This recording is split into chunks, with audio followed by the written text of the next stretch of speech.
Sir, आज हम यहाँ मास्क लगा के प्रदर्शन कर रहे हैं क्योंकि बीपीएससी सवाल पूछने पे डी बार करती है और सवाल जब पूछते हैं तो उसका जवाब भी नहीं देती है। ये देखिए आरटीआई का जवाब है, इसमें इन्होंने जवाब दिया है कि हमारे पास विषय विशेषज्ञ की कमी होती है और इसमें इन्होंने जवाब दिया है कि इनके पास मॉडल आंसर नहीं है। उसके बाद से ईओयू को हमने लेटर लिखा था, वहाँ पे हमने जाकर मांग रखी तो ईओयू के लेटर का जवाब बीपीएससी ने नहीं दिया है। यहाँ पे हम लोग ऐसे में हिंदी पे 160-80 मार्क्स का कैपिंग लगाया गया है, 60% का कैपिंग लगाया है हिंदी को गिराने के लिए और यहाँ ऐसे हिंदी लिखा गया है, जबकि इंग्लिश मीडियम का देखते हैं तो यहाँ पे सिर्फ ऐसे लिखा गया है। ऐसा दोहरी नीति बीपीएससी क्यों अपना रही है सर? इतना मार्क्स का कम करने के बाद भी, अंतर करने के बाद भी इनको 166 मार्क्स मिला है। सीएस फॉर्मेट में ऐसे लिखने के बाद भी इनको 166 मार्क्स मिला है।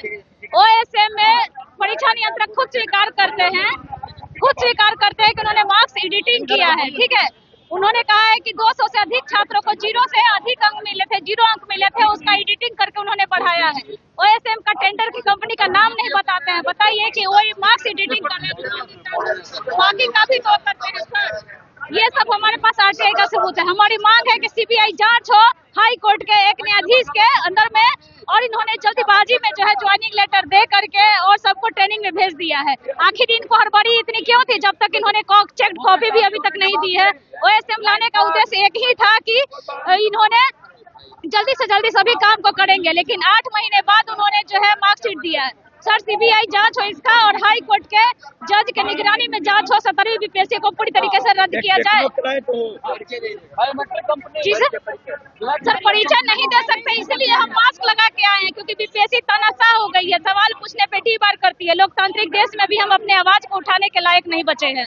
बार हमारे बच्चों ने BPSC, BSc, SSC, Bihar assistant professor में जो धांधली हुई, हिंदी के रैंकिंग के मुद्दों को लेकर, ब्लैक स्टेट कंपनी के मुद्दों को लेकर, दरोगा बहाली के मेंस के मुद्दे को लेकर, 17वीं बीपीएससी के मुद्दों को लेकर 13 दिनों से भूख हड़ताल पर बैठे हुए हैं। कोई सरकार एजुकेशन सिस्टम को इतना खत्म कर दी, क्यों बर्बाद कर दी? क्यों आप बिना चोरी के कोई भी एग्जामिनेशन नहीं होता? नीट्स के बच्चों का क्या गुना, बीपीएससी के बच्चों का क्या गुना, एसएससी बिहार का क्या गुना, यूपीएससी का क्या गुना, दरोगा भर्ती का क्या गुना, रेलवे भर्ती का क्या गुना? सारा एजुकेशन सिस्टम अरबपति के हाथों में क्यों? कल क्या बोले प्राइम मिनिस्टर? एजुकेशन माफिया कौन है?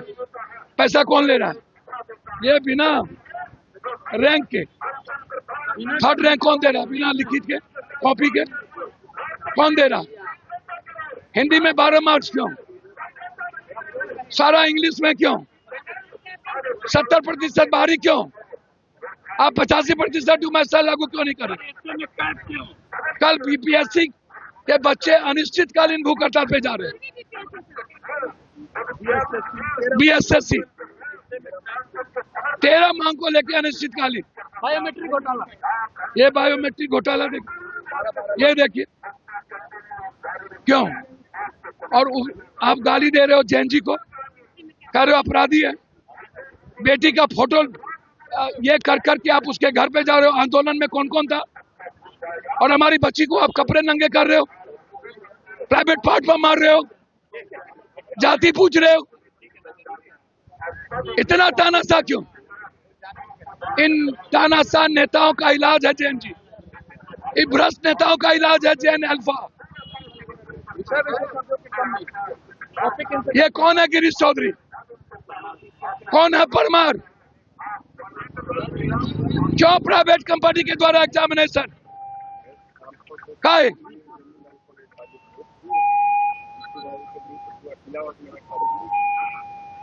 आगे क्या कुछ भाई? आगे तो कल हमारे बीएसएससी 13 मांग को लेके बीपीएससी और पहले से भूख हड़ताल पर बैठे हैं। लगातार 2 अस्पताल में चले गए और अनिश्चितकालीन 13 सूत्री मांगों को लेकर हमारे पूरी और हमारे अध्यक्ष अमन के नेतृत्व में कल से अनिश्चितकालीन। आज एक बिहारी होने के नाते मैं बच्चों के साथ राहुल गांधी के निर्देश पर यहाँ बैठा हूँ। जरूरत पड़ेगा तो राहुल जी आएंगे, कोई समझौता नहीं होगा। बिहार भी बंद होगी, हाँ लड़ेंगे।